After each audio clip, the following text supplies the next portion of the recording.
అమరావతిలో రెండో దశ ల్యాండ్ పూలింగ్ ప్రారంభమైంది. పూలింగ్ ను మంత్రి నారాయణ ప్రారంభించారు. తుళ్లూరు మండలం వడ్డమాన్లో ల్యాండ్ పూలింగ్ ప్రక్రియను మొదలుపెట్టారు. వడ్డమాన్ సిఆర్డీఏ ఆఫీసులో మంత్రి నారాయణ ప్రారంభోత్సవం చేశారు. అమరావతి రాజధాని railway track inner ring road కోసం రెండో విడత భూసేకరణ చేపడుతున్నారు.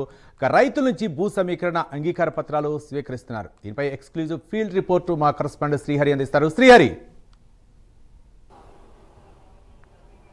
రైట్ రవి, ఏదైతే అమరావతి రాజధానికి ఏదైతే ల్యాండ్ పూలింగ్ రెండవ దశ అయితే ప్రారంభించారు, దీంట్లో ప్రధానంగా అమరావతి రాజధానిలో ఏవైతే రెండో దశ ల్యాండ్ పూలింగ్ ఉందో దీనికి సంబంధించి రెండు ఏవైతే గ్రామాలు ఉన్నాయో ఈ గ్రామాలన్నిటిలో కూడా ఆ సిఆర్డీఏ కార్యాలయాలు ప్రారంభిస్తున్నారు.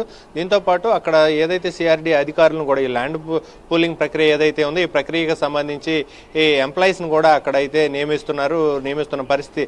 దీంతోపాటు నేటి నుంచి అయితే ల్యాండ్ పూలింగ్ ప్రక్రియ అయితే ప్రారంభమైంది. దీంట్లో మంత్రి నారాయణ, అదేవిధంగా స్థానిక ఎమ్మెల్యే శ్రావణ్ కుమార్ పాల్గొన్నారు. దీంతోపాటు రైతులు కూడా వడ్డమానూరు గ్రామంలో పెద్ద ఎత్తున పాల్గొన్నారు.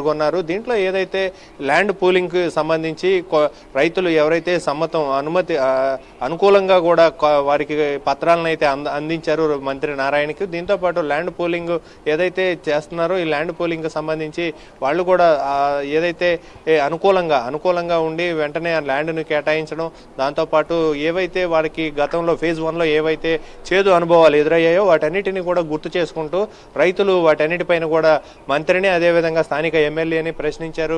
గతంలో మేము చాలా ఇబ్బందులు పడ్డారు ఇచ్చిన రైతులు, వారిలాగా మా భవిష్యత్తు రేపు రాబోయే రోజుల్లో మా భవిష్యత్తు కూడా అలాంటి ఇబ్బందులు కలుగుతాయా అనే దానిపైన కూడా కొంత మంత్రి నారాయణ అదేవిధంగా ఎమ్మెల్యేని కూడా నిలదీసిన పరిస్థితి. అయితే వారు దానికి అనుగుణంగా గతంలో ఏదైతే గెజిట్ నోటిఫికేషన్ లేక ఇబ్బందులు పడిన పరిస్థితి, కానీ దానికి ఏదైతే ఉందో చట్టభద్రత అన్ని కూడా కల్పించి పాలసీలన్నిటినీ కూడా వేగవంతం చేసి వెంటనే ఇబ్బందులు లేకుండా అయితే తగిన చర్యలు చేపడతామని చెప్పని అయితే వారు హామీ ఇచ్చారు.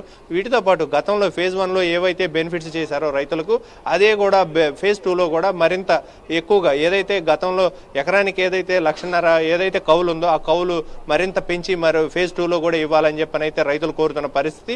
దాంతోపాటు ఏదైతే గ్రామాల్లో నిరుద్యోగ యువత అదేవిధంగా ఉపాధి కోల్పోయిన వ్యక్తులు ఉన్నారో వారందరికీ కూడా నెలకు 5,000 పెన్షన్ ఏవైతే ఉన్నాయో వాటిని కూడా ఇవ్వాలి అని చెప్పని అయితే ఫేజ్ 2లో రైతులు కూడా అడుగుతున్న పరిస్థితి.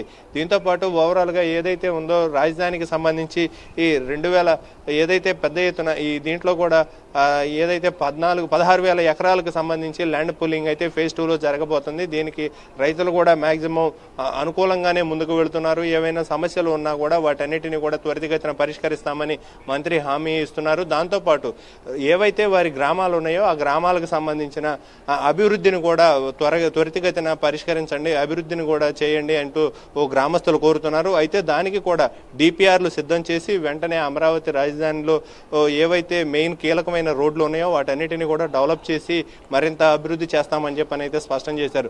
దీంతో పాటు ఏదైతే రైల్వే ట్రాక్ ఏదైతే ఉందో మేజర్ రైల్వే స్టేషన్ నిర్మాణం, దాంతో పాటు స్పోర్ట్స్ సిటీతో పాటు రిమైనింగ్ ఏదైతే ఉన్నాయో వీటన్నిటిని కూడా డెవలప్ చేసే విధంగా అయితే దానికి తగిన చర్యలు చేపట్టబోతున్నామని చెప్పని కూడా హామీ ఇచ్చారు. ఫేజ్ 2లో పెద్ద ఎత్తున డెవలప్మెంట్స్ త్వరలోనే వాటన్నిటిని కూడా పీపీపీ మోడల్లో డెవలప్ చేసి మరింత అభివృద్ధి చేస్తామని చెప్పని అయితే రైతులకు హామీ ఇచ్చిన పరిస్థితి కనపడతా ఉంది. Ravi, right, thank you Srihari.